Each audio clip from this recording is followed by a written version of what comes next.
Aziz YouTube kanalim ishtirokchilari, endi esa sizlarga erkaklik energiyalari haqida o'zimda bor bo'lgan qisqa va lo'nda bilimlarimni sizga ulashib o'taman. Erkaklarda asosiy 4 energiya mavjud hisoblanadi. Bular Xudo tomonidan berilgan asosiy energiyalar. Instinktivniy ular bu energiyalarni bajarishadi. Birinchi energiya bu boshqaruvchilik energiyasi. Erkaklar boshqarishni juda ham yaxshi ko'rishadi va ular mantiqan fikrlashadi, ular boshqarishni qoyil maqom tarzda bajara olishadi. Erkaklar har doim mantiqqa qarab ish ko'rishadi, aql bilan ish ko'rishadi. Ayollar esa hissiyot bilan ish ko'rishadi.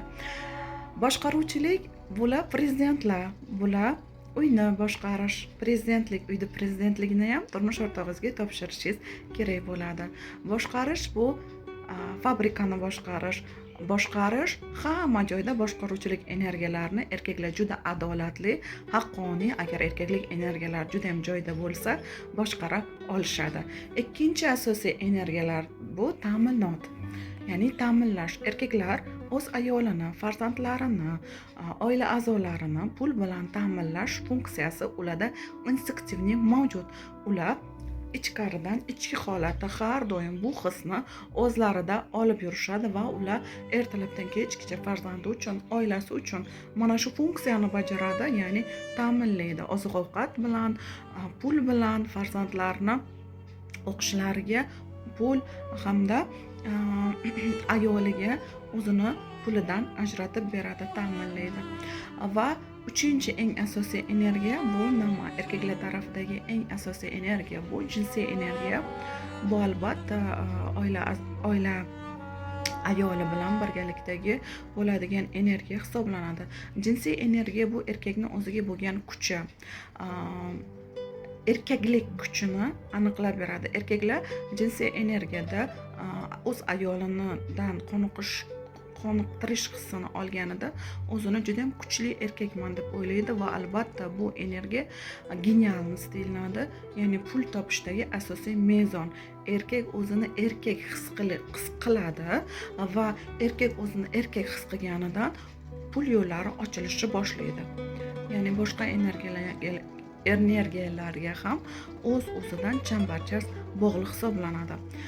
Va to'rtinchi asosiy energiyalardan bu himoya. Erkak o'zini oilasini, farzandlarini himoya qilib o'tiradi. Albatta o'z himoyasiga oladi. Uy bilan ta'minlaydi, o'zini vatanini, tinchligini, qo'rg'oni bo'ladi har doim erkak shu haqda o'ylaydi. Bu haqda ayol emas, erkaklar o'ylaydi. Agar erkak kishi sizni o'z ayoli sifatida ko'rayotgan bo'lsa, albatta sizga qo'rg'on, uy bilan ta'minlaydi. Bu erkakdagi asosiy energiyalar. Endi agar biz erkaklardan mana shu energiyalarni olib qo'ysak, boshqarishga xohlasak, erkak bilan o'rtamizda konflikt kelib chiqadi. Men o'zim ayol kishi bo'lganim uchun ayollarni diqqat markazidan gapiryapman. Ya'ni biz boshqaruvchilik energiyasini olib qo'ymoqchi bo'lsak, erkak bilan sizni o'rtangizda albatta konflikt kelib chiqadi. Agar ayol kishi erkakning ta'minot energiyasini olib qo'ysa, erkak kishida pul kamayishni boshlaydi. Agar ayol erkaklarcha pul topishni boshlasa, erkakda pul kamayadi. Ayol ijoddan pul topadi, ayol ijodkorligidan, ayol sevgidan, ijod, ya'ni go'zallik orqali pul topsa, erkak kishi mantiqan ikkalasi bir-birini energiyasini to'ldiruvchi energiyalarda, ayol kishi erkakning energiyasini bo'yniga olib qo'ygan paytda erkak yuksalishni emas, pastga qarab ketishni boshlaydi, ya'ni degradatsiya bo'lishni boshlaydi. Shuning uchun erkaklarning o'z funksiyasini o'ziga topshirib, ayol o'zining funksiyalarini his qilib olib, o'z funksiyalarini bajarsa, erkak va ayol o'rtasida o'zaro muvozanat kelib chiqadi. Endi ko'pincha oilalarda bizda ayollarimiz erkaklarga achinishadi, erkaklarning ta'minot funksiyasini olib qo'yishadi va erkak kishi butunlay ro'zg'orni ayoliga topshirib qo'ygan holatlar ham bo'ladi-da.